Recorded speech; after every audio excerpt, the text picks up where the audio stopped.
Bienvenue à toutes et à tous. J'espère que vous m'entendez. Voilà, bienvenue avec mes collègues élus de l'Ordre des architectes. Nous vous accueillons avec un grand plaisir à cet événement, la cybersécurité des agences d'architecture. Ce webinaire en direct s'inscrit dans une série de webinaires mensuels, vous avez l'habitude maintenant.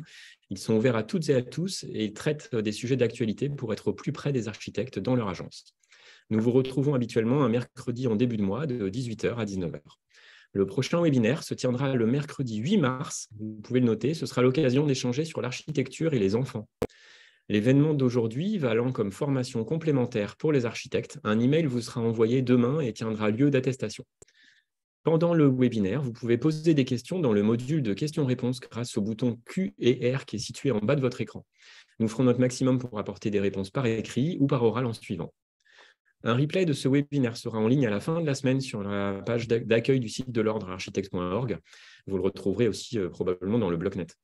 Merci à toute l'équipe qui œuvre à chaque webinaire avec professionnalisme. Aujourd'hui, Damien Legrand et Michel Moreno.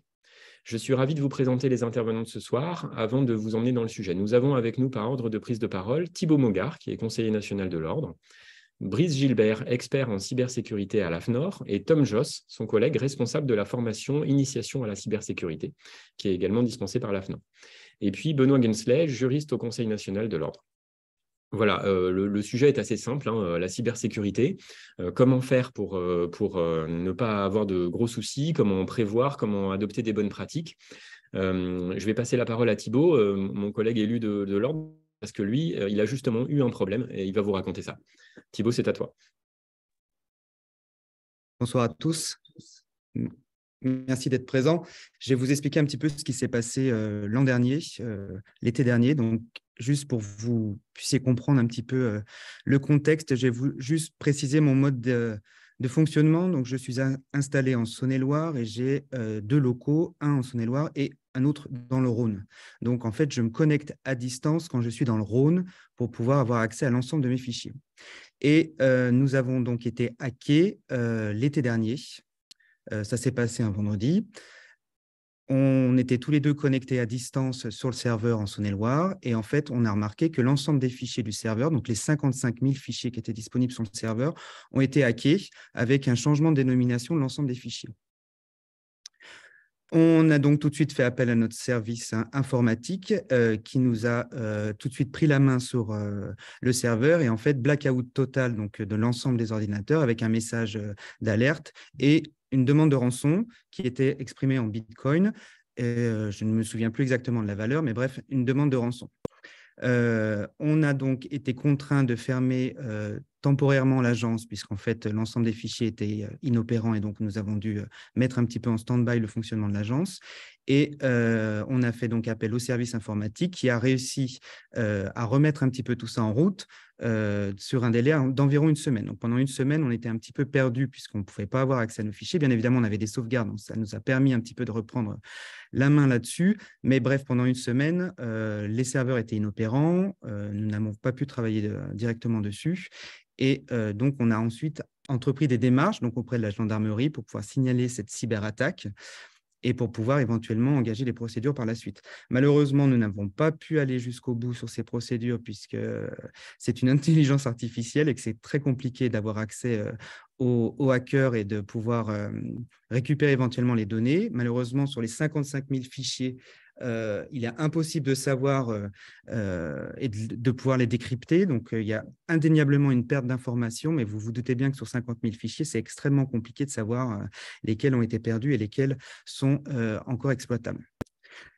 Voilà, donc une triste expérience, mais on en sort quand même vivant. Le tout, c'est de bien se protéger. C'est l'objet aussi de cette formation en webinaire. Et je vais passer la parole à Tom Joss, spécialiste de l'AFNOR, qui va pouvoir nous présenter un petit peu l'ensemble des mesures à prendre pour se protéger contre ces cyberattaques. Merci beaucoup Thibaut. Tout d'abord, merci de nous accueillir dans vos locaux et puis lors de ce webinaire aussi pour parler d'un enjeu qui nous tient à cœur à l'AFNOR, qui est la cybersécurité, le RGPD également aussi, voilà, tout ce qui va être autour de la cybersécurité. Aujourd'hui, je suis accompagné du coup de mon collègue Brice Gilbert, qui est chef produit sur la certification ISO 27001 et sur tous les référentiels qui existent. Donc, tout d'abord, dans un premier temps, l'objectif, ça va être de vous faire un état des lieux des menaces cyber qui existent, puisque cela concerne tout type d'entreprise. Ce n'est pas uniquement exclusif aux grands comptes, c'est également les TPE, les PME. Et ce qu'il faut savoir, c'est que ça représente 57% des cyberattaques en France. Ça, la source, c'est l'ANSSI. Et ce qu'il faut savoir également, c'est que ces entreprises, quand elles subissent une cyberattaque, dans les 6 mois, elles peuvent avoir un dépôt de bilan derrière. Donc tout ça, le but également aujourd'hui, ça va être également de vous donner un peu des petits tips, comment vous pouvez organiser votre cybersécurité en interne. Par la suite, derrière, ça va être de vous présenter une initiation gratuite à la cybersécurité qui est financée par BPI France, qui peut vous aider à enclencher une montée en compétences et en maturité sur les sujets de la cybersécurité. Et derrière, bien entendu, ça sera par la suite de passer la main à mon collègue Benoît Guincelet. Brice, je te laisse prendre la main. Bonjour à tous. Donc, comme Tom l'a détaillé, on va commencer par un contexte, le contexte cyber en France et l'état de la menace. Hop. Alors, vous avez sous les yeux un peu les chiffres principaux de l'état de la menace en France. Ça, c'est des chiffres qui ont été publiés par cybermalveillance.gouv.fr. Donc, c'est une entité, un groupement d'intérêt public dont la principale tâche va être d'adresser de l'assistance et de créer des guides cybersécurité pour les TPE et PME. Donc, ça peut être un interlocuteur pour vous à connaître absolument, pour faire de la veille et se renseigner. C'est un peu le pendant de l'ANSSI, l'Agence nationale de la sécurité des systèmes d'information, qui, elle, va plutôt adresser ses guides et son assistance aux organismes d'importance vitale, aux grandes entreprises. Voilà, donc qu'est-ce que nous dévoile le rapport de cybermalveillance? La menace principale pour les particuliers et entreprises, c'est l'hameçonnage. Donc, c'est le fait de recevoir un mail ou un SMS frauduleux en vue de collecter des données personnelles. Donc, vous avez peut-être déjà été victime d'hameçonnage, ou soit vous auriez pu l'être. Si vous avez reçu des SMS de l'assurance maladie qui vous incitent à cliquer sur des liens pour renseigner des informations personnelles, des mails frauduleux de votre banque, ou soit vous recevez un SMS de Chronopost où vous incite à venir chercher un colis, à renseigner certaines informations. Donc ça, c'est l'hameçonnage. C'est la plus grande menace. C'est une menace de masse. Donc si vous avez un doute, surtout ne cliquez pas, ne faites pas d'action quand vous recevez ce genre de message. Deuxième menace, le piratage de comptes. Les messageries sont de plus en plus ciblées par les cyberattaquants, plus 139% en 2021. Et troisième menace, et c'est la menace la plus répandue pour les entreprises, les rançongiciels, donc les logiciels qui se déclenchent, qui chiffrent vos données et qui demandent en échange des rançons. En hausse de 95%. Alors nous-mêmes, à la FNOR, on a été victime il y a 2 ans, 1 an et demi, 2 ans, d'un rançongiciel. Toutes les entreprises peuvent en être la victime. Le tout, c'est d'être bien préparé et de pouvoir réagir vite. Et donc, vous voyez un petit graphique qui détaille les menaces par ordre d'importance pour les entreprises: rançongiciel, piratage de comptes, hameçonnage, violation de données et déni de service. Un autre élément de contexte qui peut être important à prendre en compte, c'est l'augmentation des attaques par la chaîne de sous-traitance. Donc, pour atteindre un gros poisson, une grosse entreprise, les attaquants vont de plus en plus cibler leurs sous-traitants. Donc, par exemple, les sous-traitants qui ont un accès à leur système d'information. C'était le cas de SolarWinds. Donc, c'est un éditeur de logiciels de sécurité qui équipait, qui avait pour client une grande partie des autorités du gouvernement américain. Et donc, quand les cyberattaquants, étant donné qu'ils avaient accès à toutes ces entités du gouvernement américain, ils ont pu, les cyberattaquants, accéder comme ça à des données confidentielles des autorités américaines. Donc, c'est des attaques un peu indirectes. Ce qui peut être fait également en termes d'attaque par la chaîne de sous-traitance, ce n'est pas un accès indirect, c'est le fait de voler des informations, qu'elles fuitent par un sous-traitant. C'était le cas du cabinet Deloitte, qu'on connaît très bien, qui est un cabinet de conseil, qui a des très grands clients, très, très grosses entreprises, et donc qui effectue des missions pour ses clients, qui a dans son système d'information des données confidentielles relatives à ses projets. Et du coup, les cyberattaquants, en attaquant Deloitte, en vendant ces données, on peut avoir des données confidentielles d'autres gros clients. Donc ça, c'était il y a 1 an, je crois. Vous, ça peut être votre cas, quand un cabinet d'architectes se fait cyberattaquer. Le cabinet héberge souvent des données de clients importants, des plans, des informations confidentielles. Voilà. 2 éléments de contexte. Maintenant, comment organiser la cybersécurité en interne au sein de votre cabinet, de votre entreprise? Tout d'abord, comme souvent ce qui pêche dans une cyberattaque, c'est le volet humain. Dans plus de 80% des cas, 90% des cas, c'est important de sensibiliser toutes les personnes du cabinet, toutes les personnes qui ont accès au système d'information, donc c'est quasiment tout le monde, hein. Donc l'équipe dirigeante, il faut qu'elle soit sensibilisée au risque cyber, car elle a un soutien actif de la démarche de sécurisation. C'est elle qui vote les budgets, c'est elle qui décide quelles actions on va effectuer. L'ensemble des salariés doit être sensibilisé au risque lié au phishing, au hameçonnage, hein, si le fait de ne pas cliquer dans des pièces jointes dans des mails qui ont une origine douteuse. Les acteurs évidemment du département informatique, aux bonnes pratiques de cybersécurité, c'est les principaux acteurs. Tout le monde est acteur, mais eux, ils ont un accès privilégié à certaines informations sensibles. Et donc, je vous avais parlé du hameçonnage, hein. Je ne vais pas revenir dessus. Vous avez sur l'écran les hameçonnages les plus fréquents en 2021. L'infraction pédopornographique chez les particuliers, c'est le fait de faire croire à quelqu'un qu'il a été pris en flagrant délit d'infraction pédopornographique et de le faire chanter pour ça. Donc, les 456 000 personnes qui ont été victimes de ce genre de message n'ont pas forcément été jusqu'au bout et étaient vulnérables au chantage. Mais 456 000 personnes ont reçu des messages. Sinon, ensuite, il y a l'arnaque au faux support technique. Vous avez un virus, il y a un message qui s'affiche sur votre écran, vous êtes victime d'un virus. Surtout, cliquez ici, on vous met en relation avec le support technique, on va pouvoir vous résoudre votre problème. Ces messages sont bien la plupart du temps frauduleux. Ne cliquez pas surtout sur les liens qui s'affichent. Brice, on a un petit problème technique, on ne voit pas les slides suivantes. Est-ce que chez vous aussi, il y a un souci ou on est sur l'état de la menace, la slide avec la tête de mort? Est-ce que vous voyez? Non? Alors, je vais reprendre le partage. Il doit y avoir un problème. C'est mieux comme ça? Là, on voit la slide sensibilisée, oui. Merci beaucoup. Voilà, dès que j'étais en train de parler du slide, mais vous ne le voyez pas.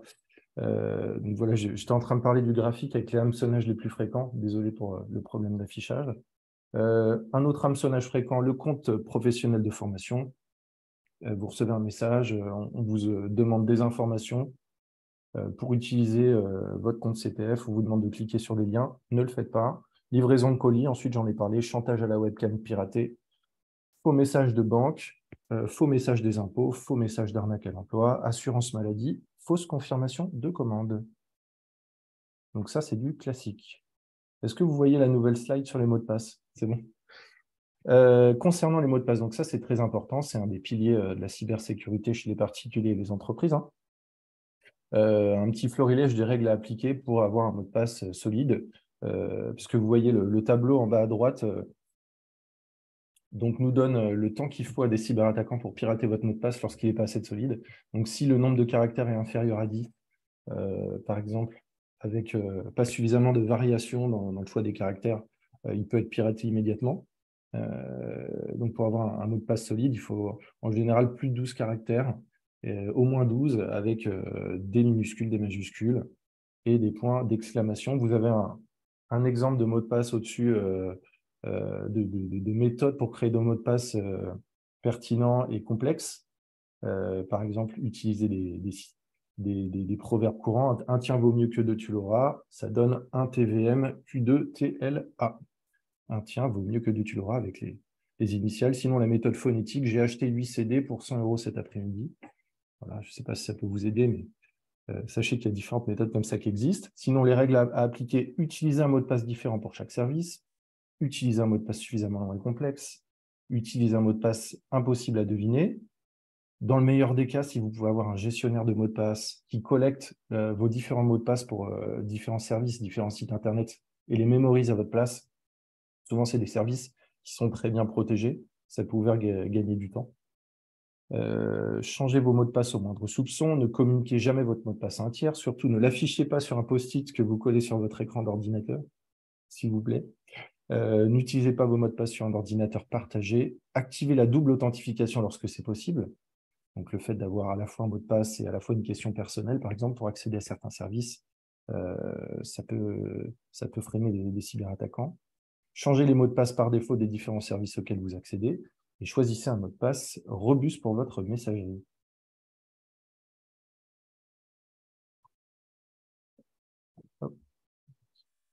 On a vu que les messageries professionnelles étaient de plus en plus la cible des cyberattaquants. Donc, quelques règles à appliquer pour vous. La gestion de votre messagerie. Vérifiez les noms et adresses mail des expéditeurs afin d'éviter une attaque homoglyphe. Il y a des cyberattaquants qui, quand ils envoient un mail,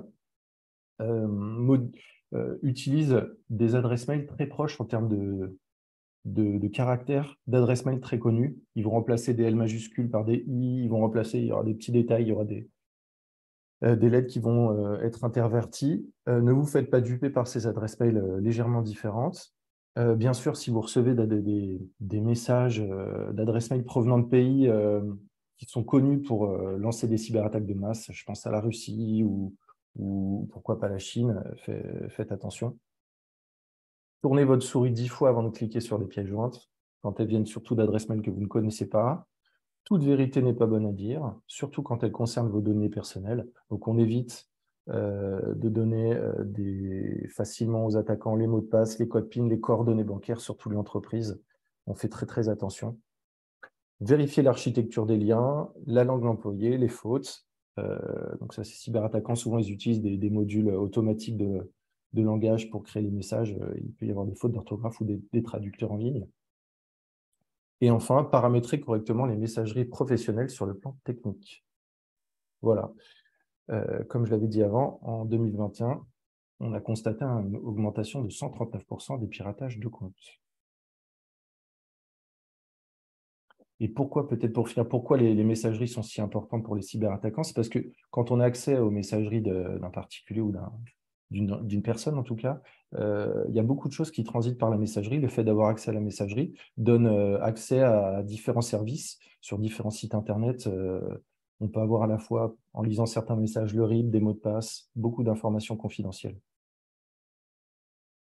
Concernant la continuité d'activité et la gestion de crise, donc ça c'est plus des bonnes pratiques au sein de votre cabinet, important de faire des sauvegardes, qu'elles ne soient pas ces sauvegardes-là dans le même endroit, situées sur le même site que les données classiques que vous utilisez. Par exemple, nous à la FNOR, on a une offre dans le cloud où on effectue des sauvegardes très régulièrement sur les documents qui vont nous servir tous les jours en termes d'action opérationnelle. Comme ça, si on est victime à nouveau d'une cyberattaque, on pourra utiliser les documents dans le cloud pour continuer à effectuer notre activité. Ça ne nous pénalisera pas du point de vue de l'activité. Donc, mettez en place un dispositif de sauvegarde opérationnelle. Réalisez une fiche réflexe à suivre en cas d'incident. Ça, c'est important d'être préparé. Qu'est-ce qu'on fait en cas d'incident? Qu'est-ce qu'on mentionne dans la fiche réflexe? Le fait d'alerter immédiatement le support informatique lorsqu'on est victime de la cyberattaque. Le fait d'isoler, donc ça c'est plus des bonnes pratiques pour la DSI, isoler les systèmes attaqués afin d'éviter que l'attaque ne puisse se propager. Il faut que l'entreprise puisse constituer une équipe de gestion de crise avec des directeurs, des membres de départements importants, pas forcément que des gens spécialistes de l'IT.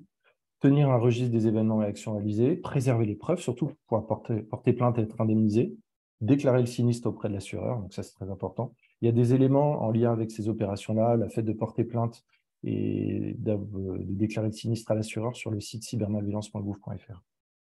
Porter plainte et gérer la communication pour rassurer vos clients. On communique au plus vite.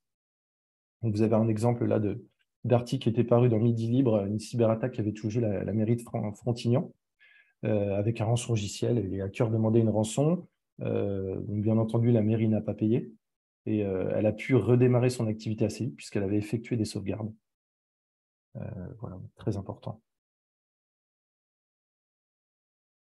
Enfin, concernant la protection des postes de travail et des réseaux, donc ça c'est plus des bonnes pratiques pour les DSI qui sont en général appliquées. Le fait d'installer sur chaque poste de travail des solutions logicielles de sécurité, comme les antivirus et le pare-feu pour se protéger contre les virus, les rançongiciels et l'hameçonnage. Mettre en place une protection des réseaux d'accès Wi-Fi. Et en général, dans une entreprise, c'est sain d'avoir une séparation des usages. Donc, un Wi-Fi pour les gens internes à l'entreprise et un Wi-Fi pour les externes, pour les invités. Pour que les invités malveillants ne puissent pas accéder au système d'information de l'entreprise. Et enfin, déployer et configurer une passerelle d'accès sécurisé Internet, puisque c'est par Internet souvent que viennent les menaces. Et un petit exemple, donc avec 1945 demandes d'assistance par les professionnels, ça correspond à une hausse de plus de 95% en 2021, les rançongiciels restent la première menace qui cible les entreprises. Ne pas oublier surtout, donc ça c'est des règles de bonne pratique, mais ne pas oublier pour vous les exigences contractuelles. Donc ça peut être votre cas, ce n'est pas forcément une obligation. Il y a des métiers où on va systématiquement inclure des clauses de confidentialité et de bonne pratique de cybersécurité. Donc ça peut être vos clients qui font ça pour se protéger en cas de fuite de données sensibles. Donc c'est important pour vous que vous inventoriez les exigences contractuelles de cybersécurité et de confidentialité qui s'imposent à vous. Par exemple, vos clients peuvent avoir exigé de vous certainement la confidentialité concernant les données sensibles, un accès aux données restreint à certaines personnes habilitées, une restriction de l'usage de clés USB pour que les documents soient situés dans un système d'information particulier et ne soient pas vulnérables sur des clés USB et transportés un peu n'importe où. Ils peuvent avoir exigé le fait d'interdire d'effectuer des copies.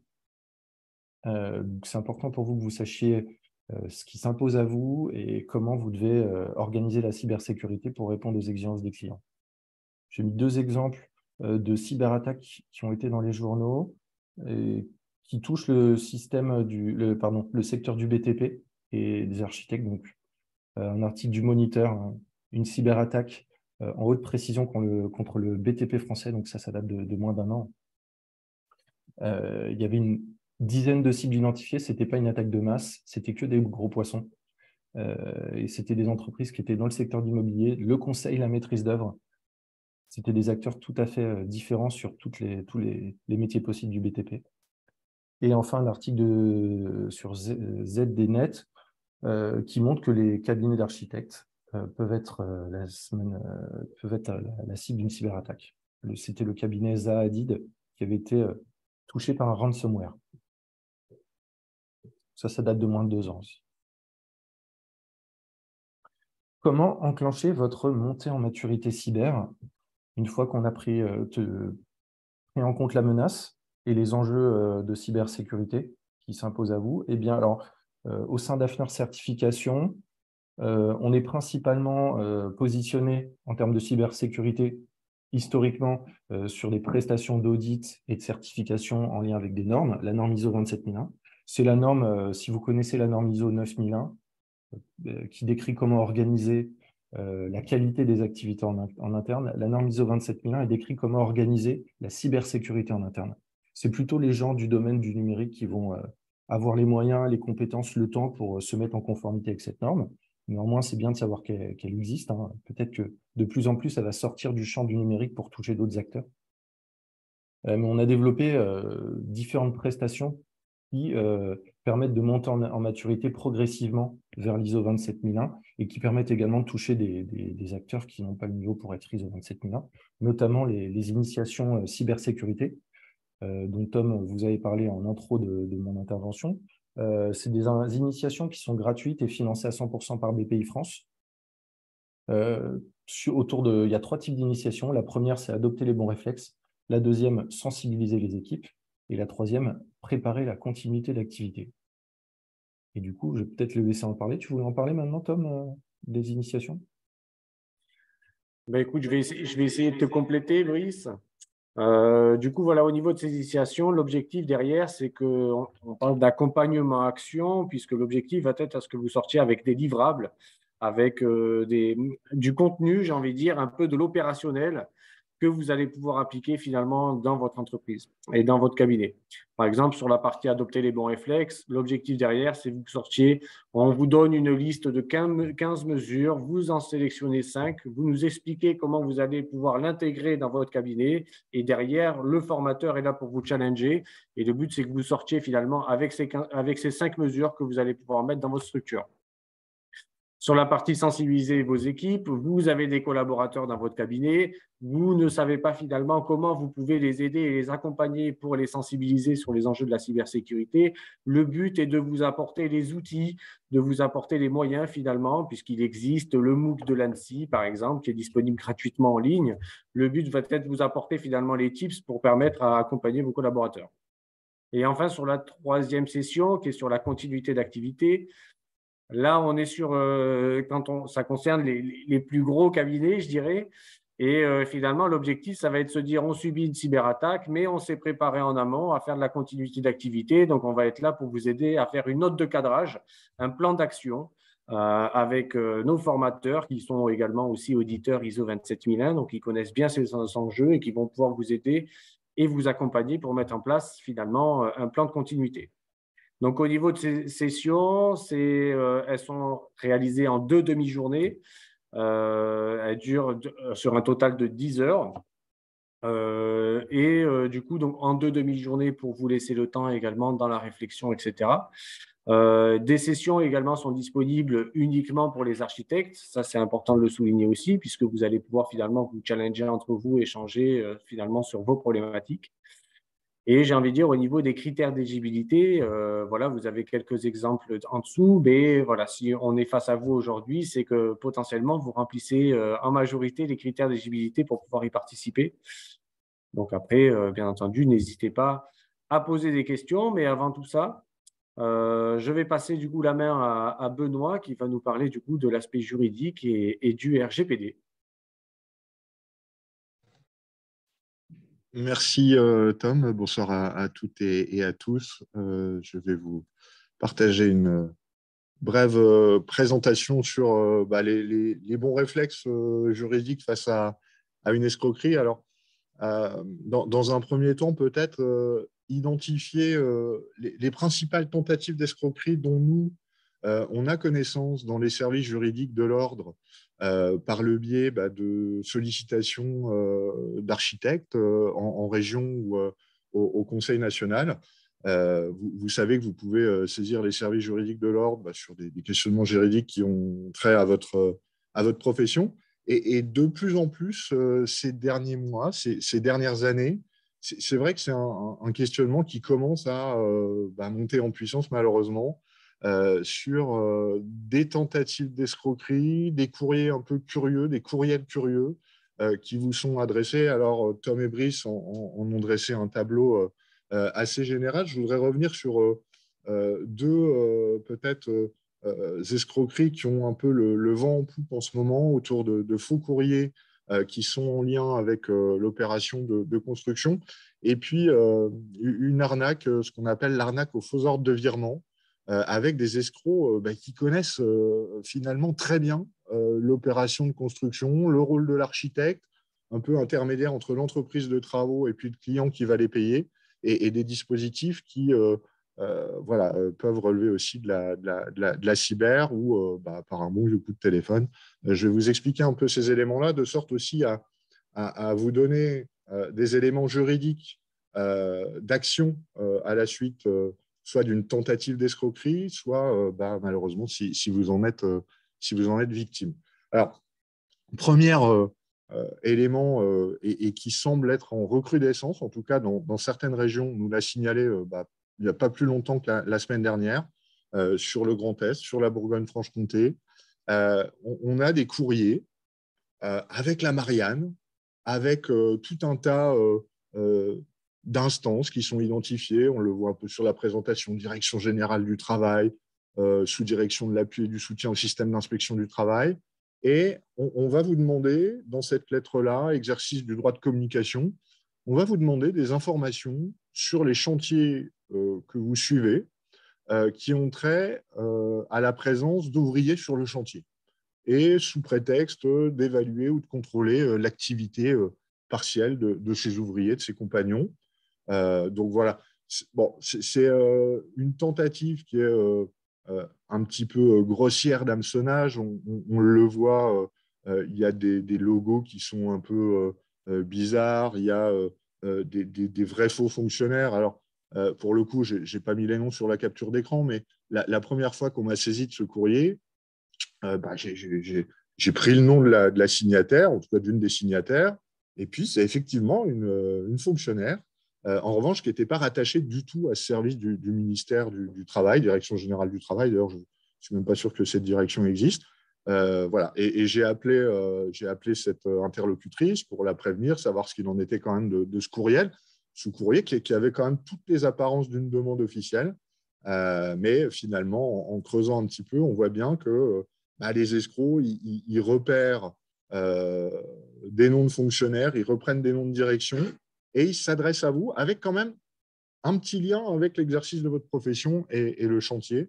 Donc, attention à ces demandes, voilà, avec une mauvaise qualité quand même de scan ou d'apparence et qui arrivent le plus souvent par mail. Voilà. Si on vous demande des éléments ayant trait à un contrôle de l'activité sur le chantier, mettez quelques warnings. Il y a vraiment une recrudescence là-dessus.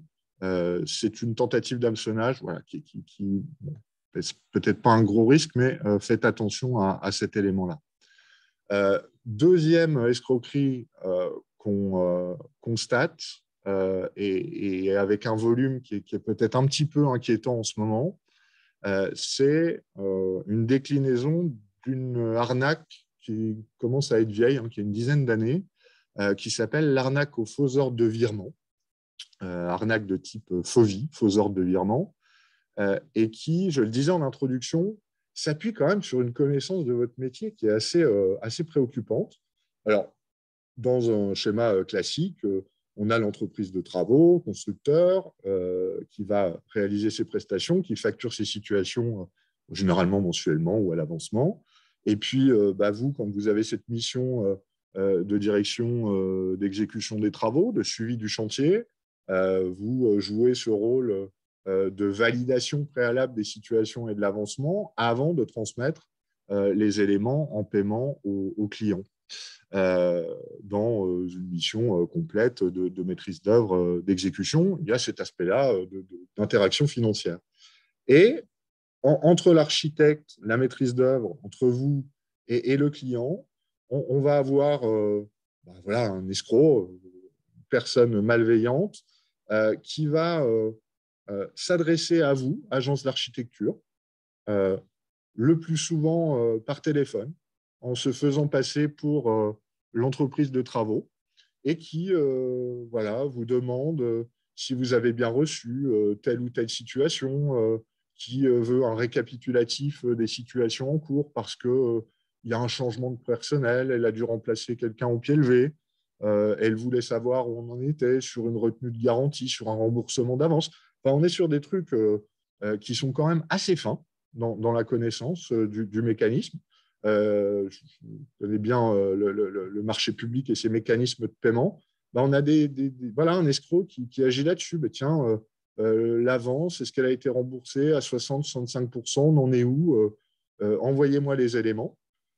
Et finalement, de manière un petit peu innocente, parce qu'on est en confiance avec quelqu'un qui semble bien connaître les éléments de l'opération, on peut être tenté de lui donner des éléments liés à la facturation des travaux qui sont en cours ou qui sont à venir. Et l'escroc, une fois qu'il a récupéré ces données sur l'opération, va informer le client qu'il a des coordonnées bancaires qui changent parce qu'il a changé de banque ou parce qu'il y a une évolution de la société, il y a une restructuration, il y a une fusion. Enfin, tous les prétextes sont bons pour finalement amener à de fausses coordonnées bancaires qui, une fois la situation légitimement validée par l'architecte parce que l'entreprise elle a avancé sur son mois, elle va facturer 5 000, 6 000 euros normalement, une fois arrivé chez le client va finalement payer sur un compte bancaire qui n'est pas celui de l'entreprise de départ. Donc, vraiment, d'un point de vue plutôt pratique et opérationnel, attention à toutes ces tentatives d'appel pour avoir des informations sur des situations de travaux en cours ou à venir. Ça doit éveiller chez vous quand même quelques warnings. Alors, ça, c'est l'aspect, on va dire, téléphonique. Il y a une autre déclinaison, et on l'a abordé tout à l'heure, c'est le piratage de comptes mail. L'escroc, quand il interfère entre l'architecte et le client, il va pirater l'adresse mail de l'architecte, et puis il va envoyer un email soit avec votre adresse, soit avec une adresse un peu approchante au client en disant je vous informe que l'entreprise d'électricité a changé ses coordonnées bancaires, veuillez mettre à jour votre dossier. Donc on est sur quelque chose quand même d'assez bien élaboré. Et pour le coup, d'un point de vue juridique, on a eu voilà, c'est quelque chose, la cyber, ces arnaques-là, c'est peut-être des éléments qu'on n'avait pas encore trop sur des opérations de construction et impliquant la maîtrise d'œuvre ou des maîtres d'ouvrage. Bon, là, on a eu des décisions de justice. Hein. On a de la jurisprudence, notamment en marché public. Alors, c'est aussi pour vous éveiller sur une éventuelle responsabilité hein, dans ce rôle de suivi financier. Il y a un moment donné, le client, il va payer un escroc, il va devoir repayer l'entreprise de travaux pour ses prestations. Ça a été, en tout cas, les tenants du jugement qui a été rendu pour une affaire de marché public. Le maître d'ouvrage, voilà, qui avait déjà payé un escroc, il s'est dit oui, je ne vais peut-être pas repayer l'entreprise de travaux. Bah si, l'entreprise de travaux, elle a fait sa presta. Mais à un moment donné, on va aussi chercher un responsable. Et si quelque part, l'architecte ou la maîtrise d'œuvre, dans ce suivi, il a été quelque part défaillant, ou en tout cas, on va aller challenger un peu ses actions dans ce process-là, attention quand même en responsabilité à mettre les éléments de prévention, de sécurité autour des informations que vous délivrez, notamment financières, dans le cadre du suivi des situations.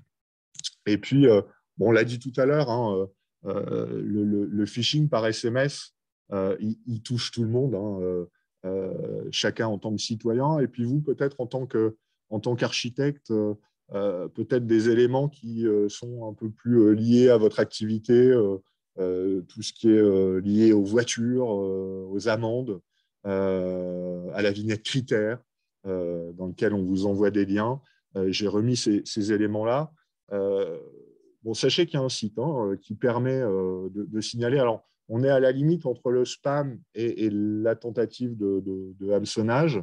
Vous pouvez signaler ces éléments-là. Il y a un côté un peu civique hein, à signaler un SMS frauduleux, puisque quand vous signalez ces SMS-là sur le portail 33700.fr, on peut bloquer les numéros chez les pouvoirs publics, on peut éviter que la situation se reproduise pour d'autres par la suite. Donc voilà, c'est les tentatives d'escroquerie que nous, on nous remonte dans les conseils régionaux de l'ordre ou au service juridique du Conseil national. Je le redis, attention à ces questions de virement qui, moi aussi, me paraissent mettre en jeu quelque part votre responsabilité en cas de peut-être de trop de légèreté sur la sécurité des données que vous êtes amené à manipuler. Alors, quelques bons réflexes d'un point de vue juridique. Brice l'a évoqué tout à l'heure. Je vais essayer de faire la nuance entre le fait d'être victime, comme l'a été Thibaut, d'une cyberattaque ou d'une escroquerie, et le fait de simplement avoir été l'objet d'une tentative, mais on est sur des choses qui sont assez ténues et proches. Bien entendu, une fois victime d'une cyberattaque ou d'une escroquerie, le réflexe, c'est d'aller à la gendarmerie ou à la police nationale en fonction de votre territoire pour aller porter plainte on conseille, alors il n'y a pas de délai, mais on conseille de le faire dans les 48 heures ou au plus vite, parce que plus vite on le fait, plus vite les services de police ou de gendarmerie ont la capacité d'identifier les escrocs, même si on l'a vu, c'est parfois un vœu pieux et c'est très compliqué, mais en tout cas, plus vite on le fait, plus vite on actionne la machine judiciaire, et là, vous avez aussi une action qui se reporte sur les pouvoirs publics. Conserver les preuves dans une perspective contentieuse, dans une perspective aussi de faire réparer le préjudice par la suite, quel que soit l'intervenant qui puisse réparer ce préjudice-là, mais les mails, les numéros de téléphone, l'ordre de virement, on l'a évoqué tout à l'heure, tout ça va servir à être mobilisable par la suite, ultérieurement, et c'est vraiment un élément important à réaliser. Saisir la CNIL, informer la CNIL, alors ça c'est en fonction des circonstances. Une cyberattaque, une escroquerie peut amener à une violation de données personnelles. Et là, pour le coup, bien entendu, vous êtes victime et vous subissez un préjudice de la cyberattaque, mais vous êtes aussi en responsabilité si des données personnelles ont été dérobées par la personne malveillante. Et il y a une obligation qui est faite par le RGPD de notifier une violation de données personnelles à la CNIL. Pareil, il y a le RGPD indique dans les meilleurs délais, la CNIL conseille de le faire dans les 72 heures. Dès qu'un client ou des données d'un client sont en jeu, dès que des données de vos collaborateurs, collaboratrices, salariés dans l'agence sont en jeu, on notifie cette violation de données à la CNIL si des données personnelles sont en jeu. On informe les victimes collatérales au-delà des données personnelles. Le client, si son opération est en jeu à cause de sa cyberattaque, Thibault l'a dit tout à l'heure, ou en tout cas, je devine peut-être ce qui s'est passé, mais vous êtes victime d'une cyberattaque, vous ne pouvez plus utiliser, accéder à vos dossiers de projet. Bah, derrière, le client, son APS, son avant-projet, son permis de construire, c'est peut-être des jours de délai supplémentaires qui vont être occasionnés. C'est une cause extérieure, mais attention, il faut aussi procéder à cette information du client, de certes à faire valoir une prolongation de votre délai d'exécution de la mission. C'est important d'informer des victimes collatérales de ces cyberattaques ou d'escroqueries qui vous touchent. Et puis, Tom l'a dit, c'est toute la chaîne qui peut être atteinte par une cyberattaque. L'architecte est en lien avec le BET fluide, avec l'ensemble de la maîtrise d'œuvre. La maîtrise d'œuvre est en lien avec l'entreprise de travaux, une entreprise générale ou une quinzaine encore d'États séparés. Voilà, c'est vraiment toute la filière et puis derrière le client qui peut subir un préjudice. Donc voilà, il y a cette information des victimes collatérales et l'information, ça dépend évidemment de la nature de l'attaque et de l'escroquerie, mais informer son banquier, informer son assureur dans le cadre d'une prise en charge potentielle du préjudice. Il y a on va dire, des conditions de protection, de garantie. La cybercriminalité est quelque chose quand même d'un peu récent. Donc voilà, il y a des éléments qui se développent autour de ces garanties-là. En tout cas, on en informe aussi ses interlocuteurs parfois essentiels dans l'exercice de son activité, le banquier et l'assureur. Plus vite il est informé, plus vite aussi derrière, je pourrais prendre les dispositions qui vont peut-être me permettre de réparer tout ça. Et puis, deux éléments complémentaires. Signaler les pratiques quand vous êtes victime plutôt d'une tentative d'escroquerie.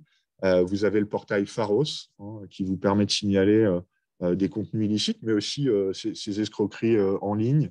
On a évoqué cybermalveillance aussi, qui permet de dialoguer avec des spécialistes de la cybersécurité, de signaler ces éléments-là. Et puis, pour ce qui concerne l'ordre et la profession. Je vous invite à remonter ces tentatives, ou si vous êtes victime de ce type de chantage, de hameçonnage, de phishing, d'informer votre conseil régional de l'ordre. Nous-mêmes, on essaye après d'alerter l'ensemble de la profession sur les risques liés à la résurgence de tel ou tel type d'arnaque, le faux ordre de virement. Demain, ça sera peut-être sur la carte bancaire, puisque ça aussi, on a encore été saisi récemment. Importance aussi d'avoir ces relations de confiance avec le banquier dans le pointage des écritures. Enfin, voilà. Tout cet écosystème à informer dans ce cadre d'escroquerie. Et puis, voilà, juste pour réinsister, mettre en place des moyens de prévention. Ça, c'est, me semble-t-il, essentiel, y compris d'un point de vue juridique. Et vous avez, on a évoqué ces actions de formation, et vous avez, voilà, pour aller un peu plus loin sur les pratiques qu'on a décrites, l'hameçonnage, l'escroquerie aux faux ordres de virement, les pouvoirs publics et cybermalveillance ont mis en place quand même une documentation qui est assez exhaustive sur la description de ces arnaques-là, sur les réflexes pratico-juridico-économiques à avoir pour le professionnel. C'est vraiment voilà, une documentation qui peut enrichir la sensibilisation de l'agence et pour celles et ceux qui ont des salariés, des collaborateurs et collaboratrices de l'agence. Il y a un petit sujet de droit social aussi dans le cadre d'une éventuelle attaque ou cyberattaque sur la personne qui ouvre le mail, la chaîne de responsabilité. C'est important aussi de sensibiliser ces salariés à ces risques-là du point de vue de l'employeur et du responsable de l'agence. Voilà, je m'arrête là. Et Julien, je pense qu'on va aborder sans doute une phase de questions et sans doute de réponses de notre part pour la fin de ce webinaire. Oui, tout à fait, Benoît. Alors, j'en ai noté une première que vous nous avez posée. Vous avez été plusieurs à nous demander le critère de chiffre d'affaires pour la formation AFNOR. Tom, est-ce que vous pouvez nous… Je crois que c'est très faible de toute façon. Est-ce que vous pouvez nous le donner et puis nous expliquer pourquoi et peut-être préciser les autres critères de la formation ? Pas de souci, Julien. Donc, du coup, en effet, donc ces critères, c'est ce qui nous est demandé par BPI France. Et du coup, dans le cadre de votre inscription, on vous demandera de signer une attestation pour l'honneur. Cette attestation pour l'honneur, ce n'est pas nous qui l'avons créée, c'est BPI France qui nous le demande après de le remettre pour pouvoir être éligible à cette formation qui est gratuite. Donc, au niveau des critères, donc, au niveau du chiffre d'affaires, c'est 15 000 € au minimum. Il faut que l'entreprise soit domiciliée en France ou en Outre-mer, qu'elle ait une existence de 2 ans. C'est pour des entreprises de 0 à 250 collaborateurs. Que vous ayez respecté du minima, du régime de minimi de subvention, mais ça, normalement, j'ai envie de dire, tout le monde rentre dans ces critères-là. Je pense que je suis arrivé au bout des critères. Donc, le but, voilà, les critères sont assez basiques, je dirais, mais l'objectif, c'est que que ça puisse finalement bénéficier pour tout le monde et pour toutes les entreprises, puisque c'est à destination des TPE et PME. Merci beaucoup. Alors, on a plein de questions. Il y en a déjà un certain nombre qui ont trouvé réponse par écrit. J'avais noté des questions assez techniques sur les proxys, les sauvegardes et leur restauration, notamment les sauvegardes cloud qui peuvent être verrouillées sur le cloud. Est-ce que l'un de vous peut nous apporter quelques compléments par rapport à ces sujets ? Je ne sais pas qui est le mieux à même de répondre. Brice, peut-être, probablement. Alors, la question, quelle est la question ? J'ai plus la question précise, mais il y avait un sujet sur les proxys. Alors, je vous avoue que moi, par exemple, je ne sais pas à quoi ça peut servir dans la cybersécurité d'une agence d'architecture d'avoir un proxy. C'est pour filtrer ce qui vient d'Internet. Ok, On d'accord. peut appliquer un filtrage pour bloquer certaines tentatives d'intrusion. Si ça vient de certains de certains pays, de certaines adresses IP inhabituelles. On peut filtrer tout ce qui va rentrer, quoi. D'accord. Proxy, Ok. ça permet, c'est un serveur qui est entre le serveur, le système d'information de l'entreprise et Internet pour filtrer les entrants. Merci, compris. Est-ce qu'il y a des choses particulières à dire sur la restauration des sauvegardes en cas de problème? C'est-à-dire, on a eu un souci, que ça soit un souci malveillant ou un souci d'erreur humaine, hein, ce qui arrive aussi. On veut restaurer une sauvegarde. Est-ce qu'il y a quelque chose de particulier? Enfin, moi, j'ai toujours eu l'impression Oui. que la sauvegarde, on la rapatrie et puis elle se remet en place, mais peut-être que c'est plus compliqué. Alors, le problème, en effet, c'est si la sauvegarde a également été chiffrée, c'est là où est le problème. Mais donc, c'est pour ça qu'avant de restaurer une sauvegarde, souvent, il y a une vérification pour vérifier qu'elle est intègre. D'accord. OK. Il y a quelqu'un qui nous demande s'il y a parfois des problèmes. Alors, ce sera peut-être pas pour vous, Brice, mais peut-être pour Benoît. Est-ce que, Benoît, tu as déjà entendu parler de soucis avec Chorus? Non, en tout cas, il n'y a pas de souci directement avec Chorus. En revanche, alors l'AIFE, excusez-moi, l'acronyme m'échappe, mais c'est l'agence pour l'informatique d'État qui gère la plateforme, ainsi que la DGFiP, a mis en place tout un système de prévention auprès des utilisateurs de Chorus côté maîtrise d'ouvrage public et comptabilité publique, de sorte à, on va dire, éviter ce que je présentais un petit peu tout à l'heure, c'est-à-dire être saisi un petit peu par téléphone comme ça, de manière opportuniste, changer un virement comme ça sans aucune, changer un ordre de virement sans aucun contrôle ou vérification.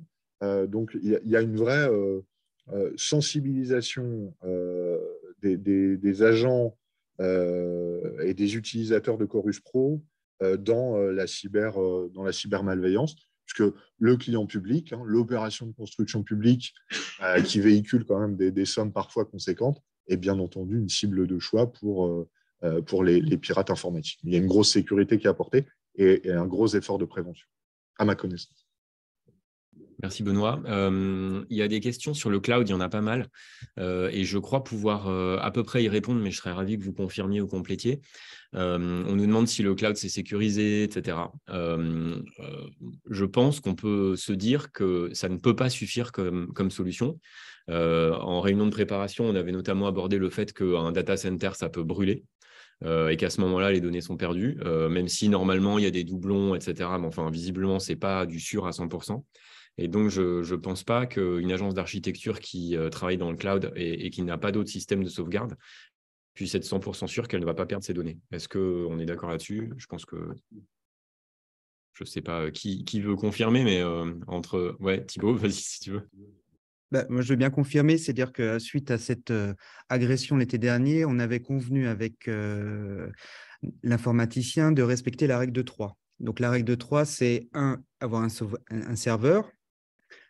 La deuxième option, c'est d'avoir une sauvegarde physique type disque dur qui ne soit absolument pas connecté à Internet, puisque lui, du coup, c'est une sauvegarde vraiment définitive qu'on peut débrancher de tout réseau. Et troisième point, c'est le cloud. Donc, pour être vraiment, à ce jour, on va dire vraiment performant en termes de protection, c'était la règle de 3, donc d'avoir à minima ces trois services. Après, je laisse peut-être Tom et Brice compléter, mais pour l'instant, moi, c'est les 3 méthodes que j'utilise. Je suis. Vas-y, Tom. Pour compléter, Thibaut, je suis pour le coup complètement d'accord avec ce système de 3 sauvegardes. C'est un peu ce que j'allais dire, mais vous m'avez devancé. Du coup, c'est ce qu'il y a le mieux et potentiellement pour la sauvegarde du coup externe et qui restera avec vous, l'effectuer une fois par semaine peut déjà uniquement, on va dire, potentiellement vous faire perdre une semaine de travail, mais c'est déjà mieux que finalement des années et des années et un historique. Peut-être que Brice, tu as quelque chose en plus à dire? Non, c'est très bien de prévoir deux sauvegardes, les données plus 2 sauvegardes, c'est ça? Donc, dont une partie dans le cloud, dans un autre endroit. Alors, il faut faire attention, il y a l'exemple d'OVH qui est parlant, c'est l'incendie chez un grand hébergeur français, OVH, qui a eu lieu l'an dernier. Il y avait comme ça des mairies qui avaient leur site internet dans le cloud, uniquement chez OVH. Et OVH, c'est un des prestataires français experts qui apporte beaucoup de garanties. Enfin, c'est un des experts sur le sujet. Et ils ont beaucoup de data centers. Et ils en ont un qui a eu un incendie. Et certaines mairies n'avaient pas vérifié en souscrivant à leur offre cloud.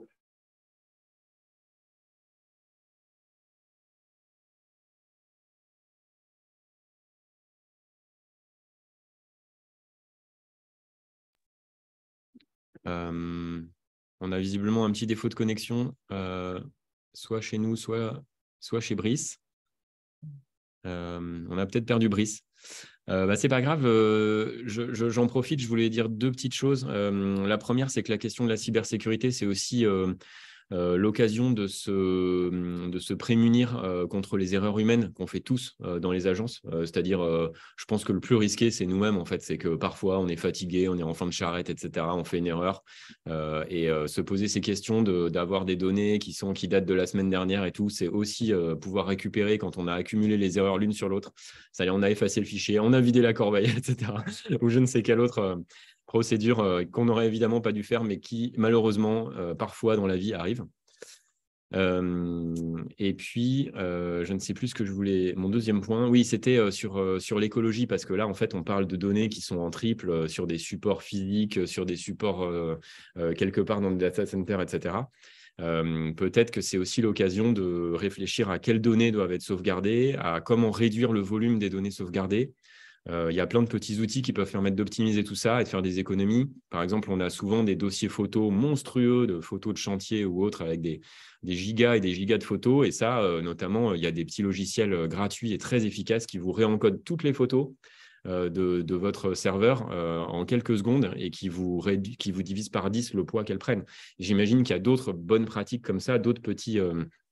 avec très peu de perte de qualité, hein, évidemment. J'imagine qu'il y a d'autres méthodes. Essayez de ne pas garder des versions du même fichier toutes les quelques heures parce que ça va prendre un poids complètement fou, enfin une quantité de données complètement folle, et que petit à petit, nos serveurs ne se comptent plus en centaines de gigas, mais en téra. Enfin, vous savez, on augmente en permanence le volume stocké pour une même affaire. Il y a 10 ans, on aurait pris 1 giga, aujourd'hui c'est 10, etc. Et donc, voilà, pensons aussi à cette histoire d'écologie, parce que le numérique est finalement la dématérialisation. On s'est passé du papier, mais ça a créé d'autres problèmes. Donc, s'il vous plaît, pensez-y quand vous pensez à tout ce plan cybersécurité, etc. Brice, je vois que vous êtes revenu. Je suis désolé, je pense qu'on vous a perdu. Vous étiez... Oui, problème de connexion Internet au sein de la FNOR. Donc là, je me suis mis en Wi-Fi du coup. Et du coup, vous m'y aviez perdu. Je parlais d'OVH et le fait que les offres cloud chez des hébergeurs comme OVH n'intègrent pas forcément des sauvegardes. Donc, s'il y avait des mairies qui n'avaient pas de SI en interne, elles avaient juste le cloud et elles n'avaient pas demandé au OVH de faire des sauvegardes. Quand le data center a brûlé, elles ont perdu toutes leurs données. Donc ça, c'est un peu dommage. Pensez à demander également à l'hébergeur de faire des sauvegardes. Et alors, oui, Benoît, je crois qu'il y a une dernière question. Je ne l'ai plus sous les yeux. Est-ce que tu veux bien la poser? Oui, on nous pose la question alors un petit peu parallèle des obligations des architectes par rapport à la protection des données liées au RGPD.